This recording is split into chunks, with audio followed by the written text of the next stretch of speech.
Mission Impossible 8 was a major letdown. If the title is sincere, and this really is the final reckoning, then it's been a franchise of two halves.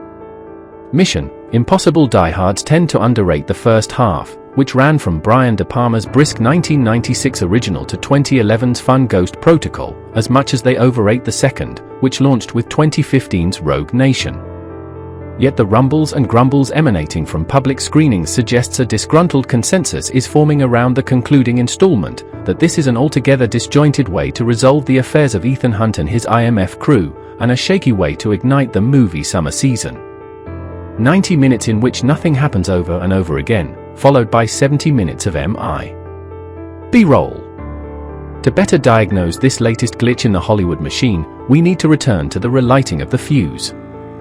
This was the franchise to which Tom Cruise retreated in the wake of the commercial underperformance of 1999's Eyes Wide Shut and Magnolia, the two most rigorous turns of this star's career, films in which Cruise allowed himself to be rattled and be seen to be rattled, only to be met with widespread public and award circuit indifference.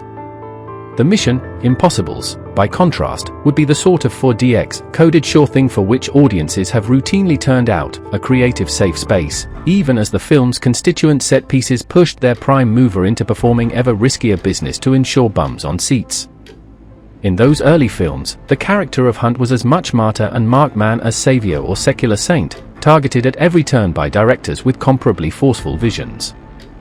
The sensationalist De Palma reveled in the setup's potential for spectacle, and while, in retrospect, the motorbike and mullet combo of 2000's Mi. 2, directed by John Woo and set to a bruising Limp Bizkit beat, was bound to date rapidly, the sometime animator Brad Bird, in Ghost Protocol, had the bright idea of turning the series into a live-action cartoon, with Cruise defying gravity and nature alike by hanging off the side of the Burj Khalifa and personally outrunning a sandstorm. The last four films, however, bear the imprint of screenwriter-turned-director Christopher McQuarrie, who concluded that what this series needed was a little more conversation, overseeing the construction of a vast story framework for his star to dangle off one-handed. That approach reaches its apotheosis in the final reckoning, but the scaffolding now overwhelms the spectacle.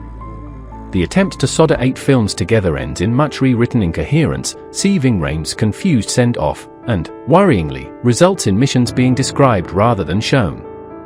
You wonder whether the insurers blanched after Cruise cropped an ankle shooting 2018's Fallout. Now we're left with folks talking at length in nondescript rooms. Is this a Mission Impossible movie, as advertised, or some MI-themed podcast?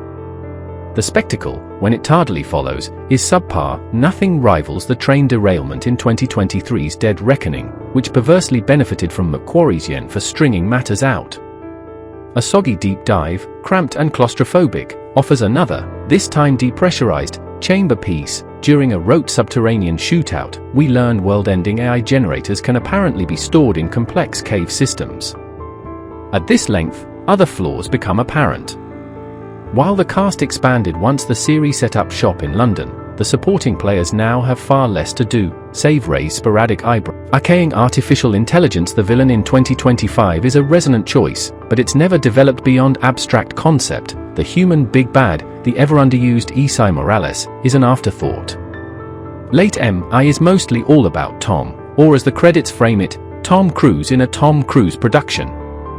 Maybe the star still has enough goodwill in the tank to get the series over the line financially, but creatively, the final reckoning is a busted flush. The fact it's been outperformed on opening weekend by a live-action Lilo and Stitch seems in some way telling.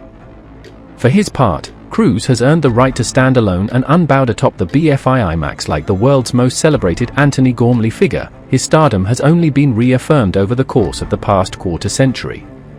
But it's a problem when your publicity stunts generate punchier images than anything in the film you're promoting. That long-lit fuse flickered out before it reached the explosives, and in any event, the gelignite has been swapped for flannel and waffle.